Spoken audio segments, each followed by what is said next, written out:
बहुत है, ठहरता कौन है।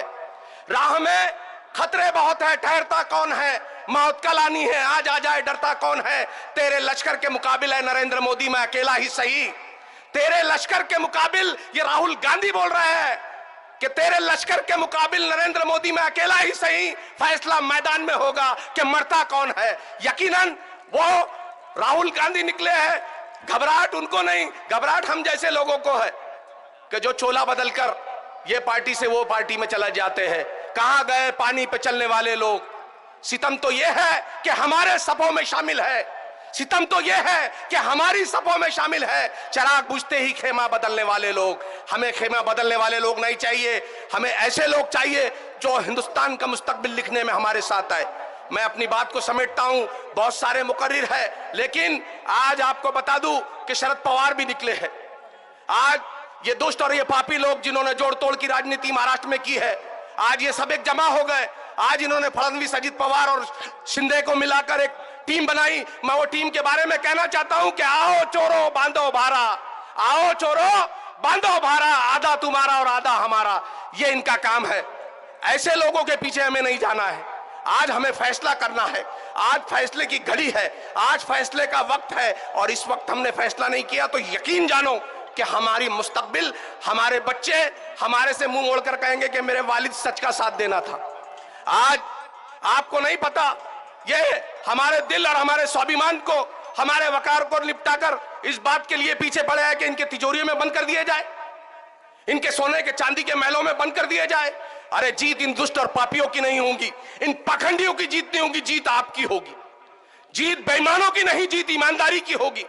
जीत इनके झूठ की नहीं, जीत हमारी सच्चाई की होगी। यकीनन अगर से हम इस बात पे अड़े रहे तो आने वाले 26 तारीख को हम एक मजबूत और एक मजबूत से मजबूत सरकार देने में हमारा हिस्सा होगा। और हिस्सा मेरा अकेले का नहीं, इनका नहीं, आपका हिस्सा होगा, आपके आने वाली नस्लों का हिस्सा होगा, फजलू पहलवान का हिस्सा होगा, फजलू पहलवान की औलाद का हिस्सा होगा, उनकी औलाद का हिस्सा होगा। यकीनन अगर से हम ये काम करते हैं तो हम कामयाब होते हैं। मैं अपनी बात को समेटता हूं एक कहानी के साथ कि एक गांव, एक चौपाल में एक बरगद का पेड़ था।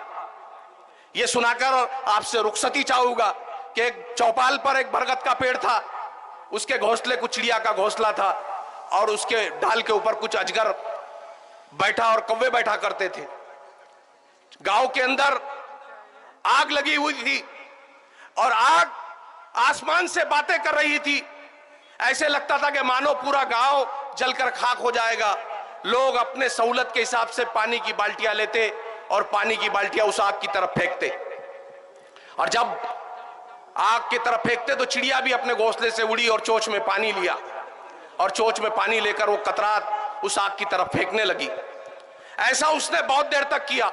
जब वो थककर अपनी डाल पर आकर वापस बैठी तो कौवे और अजगर ने कहा कि चिड़िया तू क्या बताना चाहती है कि ये आग तेरे जो आसमान से बातें कर रही है तेरे चोंच के पानी से बंद हो जाएगी या मिट जाएगी या कम हो जाएगी?